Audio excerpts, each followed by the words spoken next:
bystanders, welcome to another episode of an Angel and Unicorn comic book reviews. I'm Alan the Unicorn, and unfortunately I am solo because I was on vacation last week to visit my stepmom for her 60th birthday, and so I didn't get to make a video, so I'm making a video solo. We'll only do about 4 books, get it over with, and get that out there. And then I will have reviews with James when he comes, and then we will be back on track again. And hopefully that'll be the last one I'm out. Possibly. Who knows? My life gets a little bit of a whirlwind. So, anyways, without further ado, we will be spoiling the books for October the 2nd week. It'll be, so if you haven't read it by then, you deserve to have it spoiled anyways. So, without further ado, I'm going to get on to it. The first book I'm going to do is Dead Eyes. It is an image book. It is written by Gary Dugan and art by John McCrae. So in this book, it is a kind of like a Robin Hood-ish character. This guy that is Dead Eyes, and he kind of fights the man and steals all his money. And the news is always talks about him and how he's kind of like this weird mythic thing, and they up the amount that he stole every single time, and they were always like, where's he been? You know, where's he at? He's probably living at the life of luxury, enjoying all this money. And this lady in the wheelchair is talking about, she goes, they're talking about you on the news again, and she's like, they're all wondering where you're at. And he goes, if they've thought about me, you know, my hemorrhoids are killing me, then they got it right. And so he is apparently used all this money that he has stolen to help take care of, it ends up being his wife, who has this disability of some kind, and she is, he has to take care of her in her medical condition, but he has stopped doing it and has since kind of taken a more mainstream job at like a local mart in the Wally World of this universe. And he realizes at one point that he sees this guy getting all these things that should be for to like what you would use to clean up a dead body or clean up a crime scene. And so he follows him through the Walmart or the Supercenter store that they have on this, and he goes and checks them out, and he goes, yeah, we don't have any, we don't, our cash isn't, I can't get in a cash drawer, so you have to use your card. And so he takes his card, he goes, I need to see your ID. And the guy's like, gets a little nervous and walks out. He goes, no, I'm not going to do it then. So he wanted to see, but he sees the ID anyways, because he's going to go after him and kind of use this as a way to get back. So he's going to get back into his old thing and see what he's doing with this, and probably steal from this guy. So he puts on the mask again, and he fights the guy. Come to find out that there's another guy in the room, so he has to kind of fight him. And then he stops him and opens the door to where he thinks is going to be like all the stuff that they find, and it ends up being these kids, and they're human trafficking them, or they got these kids and they're in these squalor, and so they're killing these kids. So he ends up like the cops come, and he goes back, and he doesn't want his wife to know, and she ends up seeing blood from where he got hurt earlier, and she finds out that he's doing it again, and she has a seizure. And so but him coming back as Dead Eyes has spawned the people that he stole the money from, has spawned them. He's like, hey, that was all my money, and so now we need to find out we need to find him and get him back. So it's kind of interesting. I actually didn't think it would be, it's not my normal type of book, but it was kind of interesting. I definitely will pick up number 2 to see where it's going to go. It's definitely like a crime drama, you know, kind of Robin Hood character is trying to take care of his wife, and then, you know, it has a sentimentality to it, but then it has a realism to it, to where, you know, he's like, everybody thinks he's like this big mythical guy where he's like doing all these crazy things. He's probably out in the Bahamas and he's got all these women, or he's doing all this, you know, doing all these things with all this money. And really, he's just trying to live life and trying to get by, which is kind of what reality would be like. It's interesting to see that. So I really enjoyed it. I have like a 4 out of 5 unicorn horns. The art was kind of interesting. It had like a little bit more of a sketchy kind of very angular look to it. So and very dark, a lot of cross hatching and things. And so I thought it fit the way that the theme of the book that they were going for. It worked really well, and it was really nice. So I definitely like that also. Let's do. So this is Catalyst Prime 7 Days, and it is written by Gail Simone of DC fame, but she is apparently doing this Lion Forge. It's published by Lion Forge, where they've got all these. They've come up with their superhero line that they all live in this one universe, and they've done all these different things with it, like Excel and Noble and a couple of characters that are out there. And now this is kind of like a crossover that they're doing. And the art is Jose Luis. So it starts off with they kind of this girl, this lady that's up in the like on the moon, and she's kind of intimidating this girl, talking about how all these things are happening. What are we gonna do? And they have this guy that's made out of obsidian or this black crystal material, and she's like, what are we gonna do? We can't damage it. We've tried everything that we can think of to hurt it, and we can't hurt it. So what are we gonna do when it wakes up? Because it's like in this humanoid form, and she's not for sure what's gonna happen with it. So she's trying to task the scientist to figure it out. Then it cuts to this Hispanic girl who is like doing a blog or vlog, and she's like, she talks about how like she's using her assets, her chest to get more views, and her roommate doesn't think that's okay. Like the roommate wants to be kind of one more of the Lois Lane, where she's like this tough, gritty reporter without having to show all her stuff. So all of a sudden, they get some news that there's something happening. So they go down to this rally, that something else has hit the Earth again. And so then it cuts again to another guy that gets pulled over by this sheriff, this small town sheriff, and the sheriff finds guns in his car, and he's like, "Look, I can explain." He goes, "You're gonna let me go anyways because I'm like, I'm this important." Important secret agent person that you need to let go. And then all of a sudden Excel, which is like kind of like their Flash character, comes flying by. He's like, yeah, that's who he is. He goes, I gotta go. And so he leaves, and he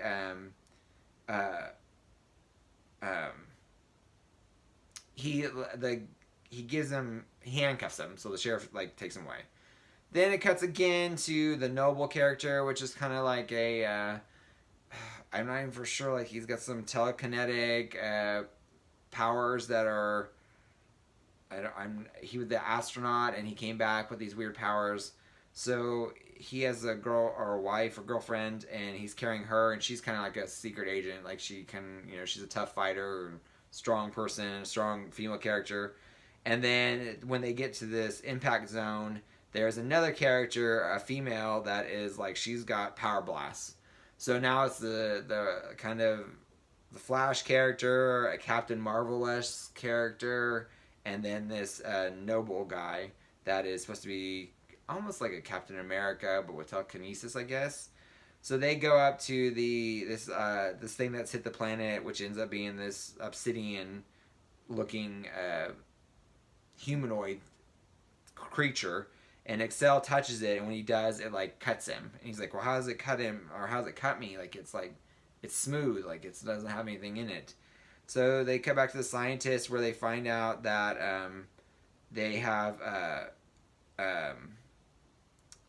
like these actual mouths on it, and that it's that this is like an invasion. So then all of a sudden things starts hitting the planet, and it's more and more of these creatures. So all this stuff happens, and they're like, well, now. And then they show all the people from around the world where all these rocks are starting to hit the Earth, and the obsidian creature finally comes alive. And when it does, it knocks down Noble, and it actually they say it kills him.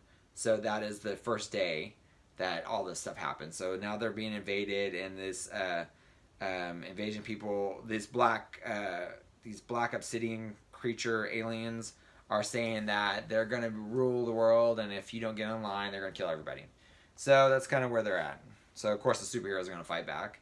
But since now Noble's dead, what's like if he's the strongest among them, how are they going to fight back? All this stuff. So actually it was kind of interesting. Like they had some good dialogue. They had some interesting characters, even though I don't know the characters really well because I don't read their individual books.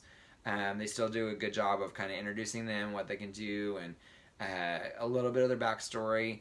It does get a little wordy in spots where I'm kind of like, okay, let's do something. Like maybe we could have done something a little bit different. But Gail Simone's a really talented writer, and I really like her. Her dialogue seems believable and real, and I really enjoyed it. So I'd say 4 out of 5 unicorn horns. I think I would have gave it maybe a little bit more if I would have known more of the characters or read some of their books. It probably would have been a little bit more interesting to me because I think some of these other characters that they show are side characters that are in these books that should be, you should probably know if you read the books, but I don't know them, so I don't care as much for them.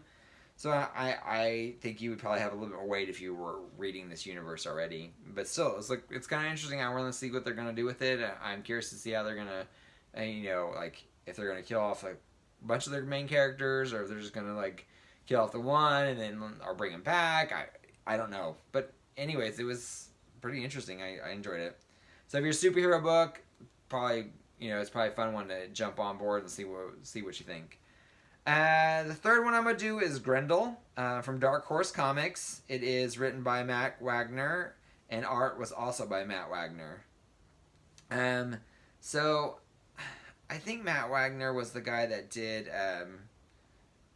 Mage. Did he do Mage? I feel like he did, but maybe he didn't. Yes, he did Mage the hero, and his art is there's definitely a style to his art. It's kind of this, I like it, but it's this weird look to it. So this starts with it's Grendel way in the future, like in another planet, and he is getting ready to land on this planet. He's on the ship, and there's like this little head that floats around and tells him things. And they kind of like have this weird banter back and forth where like the head's like telling him things, and he's like, I know, and he's like, shut up, and they have this weird comedic timing kind of effect on each other. So the Grendel's there, and he comes off the ship, and he's trying to find something, but you're not quite sure what. So they do a little flashback of the Grendel coming to the aid of these people that he's served for a long time, and they are the last of their lines, and they basically task him with taking the genetic material from all the people that they have viable to another planet to repopulate this planet with this genetic material. And they're going to sacrifice themselves because their planet's doomed. They're doomed. These people are invading them. It's just all bad stuff. So they've made this ship so that he can get off planet, and these pilots are going to sacrifice themselves to get this ship off planet in order to have their population survive. So they get the ship off planet, and they end up the Grendel lands, and he's walking around, and they find this this hatchwork of timber and stuff. And what they're ended up doing is he thinks, he's like, well, what's this for? Like there's got to be, even though you said there's no native life in this planet, there's got to be native life because the stuff's here. And so the head's like, no, there's nothing there. And then we detect a seismic activity.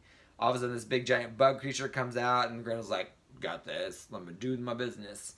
So he uses his little space shield, and he's got like this lightsaber, and he goes through and kills the beast. And then this little tiny bug creature comes out and is like, you killed the such and such beast, and they said that nobody can kill these beasts, and so since you killed it, you must be a god, but you don't talk or act like a god. And then it went to be continued. I have never read any of the Grendel books, so I'm not for sure if this is on par with what most of the other stories are, but I enjoyed this one. It was kind of fun. It was interesting. I mean, like, it kind of reminded me of like a funny Dune. So like like they go to this planet, they have like all those like aliens that they're trying, then they become gods, or he becomes a god. So I'm curious to see what they're gonna do, if they're going to like if he's gonna visit all these different worlds, and it's just gonna be this comedic effect where every world he goes through, he just ends up in these bad things, or if it's actually like this is the planet they're going to populate, and so now he's got to go through all these traumas to get through, because they don't want this life to, they don't want to affect this life, if they don't want to populate this world if there's other life on it that they're going to have to fight like they did on the old one. So they're like, we want to live in harmony, we don't want to fight, we don't want to be against them. So it was really fun. Like, I don't know if it was like another Grindel book, I don't know if it was the same kind of comedic vein, but this one was much like a comedy, between the two, the actual Grindel character and the little floating head. It was very comedic. But 3.5 unicorn horns. Again, it wasn't like anything like really meaty or anything like that, but it was still funny, it was entertaining, so definitely middle of the road book. The last one I'm going to do is Ruby Falls. It is by Berger Books, and is written by Anne Nocenti. I'm gonna go with Nocenti. And the art was Flavia Biadoni. So this is kind of a murder mystery, sort of, somewhat. So there's this girl, and she has a what seems to be her girlfriend, who is an acrobat, and she's like, I'm gonna jump, and she's like, don't jump yet, and she's like, I'm jumping, and so she jumps, and they're on these trapeze act, or they're on this trapeze. The girl misses her and she falls on the net, and she's like, I told you, you do this all the time. You leap when you're not ready, and you should be ready and then leap. And she's like, but I don't want to. It's fun. It's more fun this way. So then she goes to meet her dad, who's a butcher, and they have a dog outside. And you find out that her mom owns the bar next door, and so their parents are not good. They don't get along. But the dog outside is always barking. So they have this little relationship with her dad, so she ends up kind of chit-chatting with him, and then she goes to see her grandmother at the nursing home, who her grandmother has dementia, and her grandmother's telling a story, and they're kind of talking with each other, and then all of a sudden the grandma retells the story of this lady who is basically like stepping out on her husband. So this guy, they fight, and this guy ends up killing her, and they cover it up in this very place. And so she gets done, and the grandma's like, where am I at? She kind of has like this regression, and so they kick the girl out, and they're like, you can't, you're not supposed to ral her up. It's not okay. So the little girl, or the young girl, goes to see her mom at the bar, which is next door to the butcher shop, where her dad's at, and talks to her mom, and her mom's like kind of forbids her, and is like, she's like, Mom, did this really happen? She's like, we're not doing this. Your mom, your grandmother's kind of got the dementia, so she's not unaware what she's saying. And so the girl goes to her friend, who is kind of somewhat in love with her, it looks like, and kind of talks him into letting her doing like paperwork to like see if there's a paper trail, see if this lady was actually really existed, see if she's missing, what's the deal with her. So then it cuts to her, the girls at the, looks like a gentleman's club, and the girlfriend is doing some kind of wire act, or some kind of silks act, where she's like, tied up in the silks. So she comes, and she tells her girlfriend, she's like, hey, my grandma said this, and I'm finding all these things out, like, should I pursue this? And she's like, you shouldn't, you jump before you don't, you're supposed to, so maybe you should just let this go. And she's like, not letting it go. So she goes back to her grandmother, and the grandmother really doesn't want to talk about it. And then she's going back to the house, and she sees that the dog that's been there all the time is gone. She's like, where's the dog? So she's like, Mom's going to be mad because he chewed through his leash again. And so she goes through, and somebody attacks her and tries to beat her up, and leaves her like on the ground. So there's obviously some kind of conspiracy, and they are going to probably delve into this conspiracy about who in this town killed who, or who's what, and who's benefiting from this. So it's definitely a murder mystery, like that suspense kind of thing. It was okay. I I did not like, let's see, I didn't like it, but not for that it was bad. Like, it wasn't, the dialogue was really good, the art was really good. The My problem with it was the premise. It's just not my bag. It's just not my game. I'm just like, it didn't strike me as interesting. There wasn't anything that was kind of new about it. It's very much, like I said, it's a murder mystery story, that suspense mystery, and the characters were kind of neat. Like, I enjoyed it. Like, I think they did a really good job of it. It's not my thing. So unfortunately, I don't give it a good rating, but I can definitely see where other people would enjoy this book if you're into that kind of genre. But this one did not draw me in enough to actually continue on with it. I might pick up issue 1 depending on, like, if I see it in a bundle or grab it. Sometimes I grab books just to digitally read them for reading fodder. So I might get it then, but I'm not going to seek it out. I don't put it on my pull list, unfortunately. But it is what it is.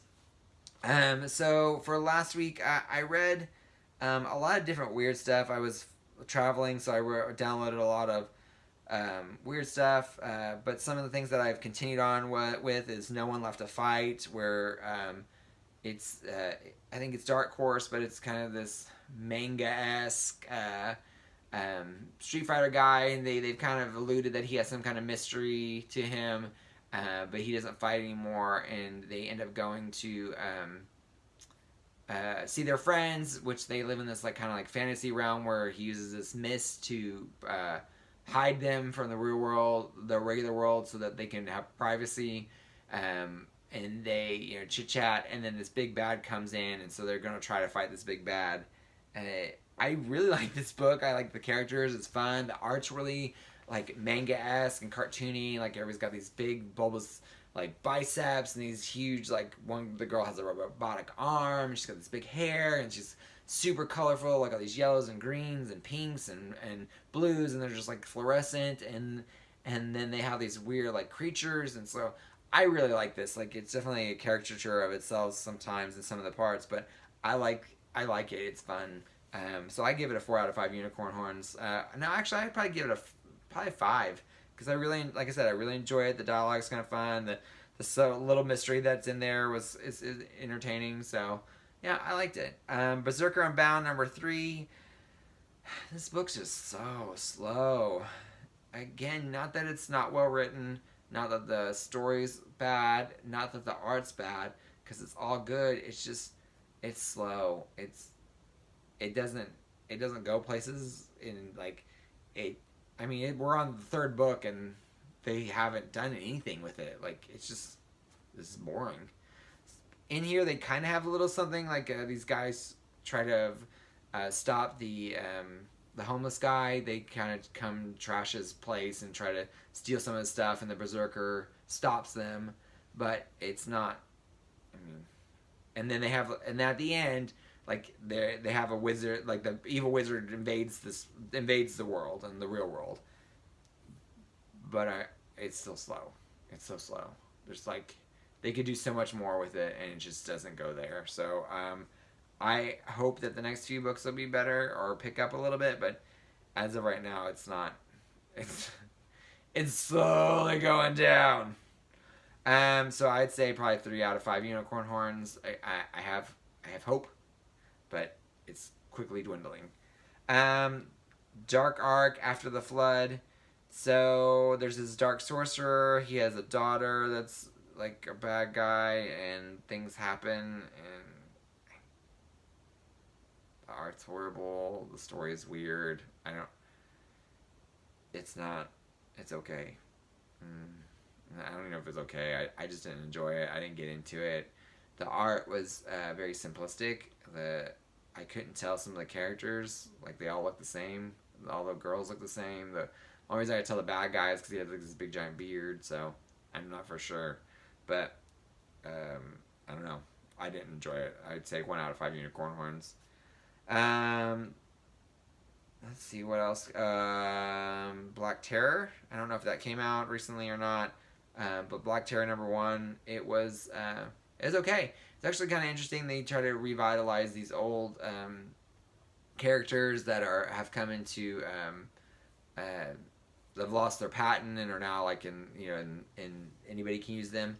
But the Black Terror is kind of interesting. He's a pharmacist, and then he became a superhero, and then he kind of gets addicted to this superhero life, but he's addicted to drugs too because he had anxiety, and so he has like this PTSD. So he takes this Valium, and come to find out that he like through the first book or through this book, he's just trying to figure out if he's, what his issues are, and so he finds out he's kind of addicted to being a crime fighter where he finds this guy, and this guy's like cutting people up, so he gets him to the cops, and he's kind of addicted to that adrenaline, to that fighting the crime and being the good guy, and that's what leads him to anxiety, is like being in the real world, being just a person. And so at the end of the book, the lady that his kind of works with him, just kind of to find out she is a kind of a bad guy, and she kind of gives him an ultimatum. She's like, you come work for us, or you quit being the Black Terror, or we'll destroy you. And so we'll kill your family, we'll kill your friends, we'll kill everybody we can, and we're just going to destroy your life. And he's like, nope, I'm not giving it up. Booyah. And he starts fighting. And like the next book, they're obviously going to try to stop him, and so he's going to try to beat everybody up. But it was kind of interesting. I thought it was neat. They gave him like a little human side. You really felt the anxiety. Like it was, the art was really well done. So I really actually enjoyed this. 3.5 unicorn horns. I'm curious to see where it's going to go with that. Space Bandits, number 4. It's the conclusion. They are finally killing, or not the conclusion, but they are fighting the one of the assassins that try to kill the girl. So they end up fighting him, and then they find a way around. They kind of get stopped by security where they're on this planet, and they find a way to the head of security finds a way to kill this assassin that is almost unkillable. Because when he's in his room, nobody can die, and so there's no limits or anything like that. So nobody can die in this room, and all the safeties are like nobody can shoot you because all the safeties are on, and so they use this excuse as like that these girls broke in to try him, and when they get him out of there, they're like, oh, by the way, you messed all this stuff up, so now we're going to punish you for that, so you're out of the room, so now we can kill you. And they're like, and so in order to kill you, we're going to, part of what this person wanted to pay for was to kill somebody, so they're going to let you kill you. So they kill him, and the security guard lets the other girls go, or the girls go, and they're like, she's like, I appreciate you helping me out, getting him out of that room and all that stuff, and, we owe you kind of a debt, but just consider it done. So they're like, oh, well, that worked out, because they thought they were all going to die, and so that was kind of funny. Then they find out that the boyfriend of the green-haired girl, the other girl, the one that kind of abandoned her, and that's how she got caught and ended up on the crustacean, they find out that he is marrying this heiress. So they stop, they infiltrate this place, and they get ready to kill him, and he talks them into helping them out because she's he's like, oh no, she's gonna eat me, and I need, I've been trying to escape, and the whole time I've been here, and they kidnapped me, and I would have came and got you, I swear, and I didn't know you were, I felt horrible, and I was hoping you were okay, and and so the girl kind of falls for it, and she's like, oh, but he loves me, and I knew he loved me, I knew there was a reason he didn't come get me, and all this stuff, and so she's like, okay, we're gonna get you out of here, we're gonna make it right, and then the guy is obviously trying to turn the tables, and at the end he's talking to somebody, and it ends up being the last assassin, or last guy that killed her partner, the black girl, like one of the 4 that killed her or tried to kill her is his partner. So they're getting ready to do some crazy stuff. So I'm curious to see how that's gonna go. I really like this one. It is a Netflix one, and it's just a fun one. Like, I really enjoy the art's fun. The premise is kind of weird and kooky, and they all have these weird aliens and weird premise, or reasons to be there, and so it's just a fun, quirky book. It's nothing really serious. Like it's very tongue in cheek. It's funny, but it's it's got these kind of underlying interesting tones to the story. So yeah, it's an interesting one. But that's all I had for that week. I read a bunch of old stuff that just random things. But other than that, that's about all I had for last week. So, if you can, like, share, and subscribe. We would love to have more and more people, more and more viewers, because I'm sure we're going to talk about it later with our one viewer. Hopefully we've doubled that, maybe. If not, I'd still be here because I enjoy this and I love what I do and it's fun and I like putting this out in the world. So, but I'd love to have more people. So if you can, like, share, and subscribe. Tell your friends, tell your family, tell your pets. Anybody that can have an account, please like, share, and subscribe. We'd love to have more and more. But until then, we hope your pull list is full. Bye.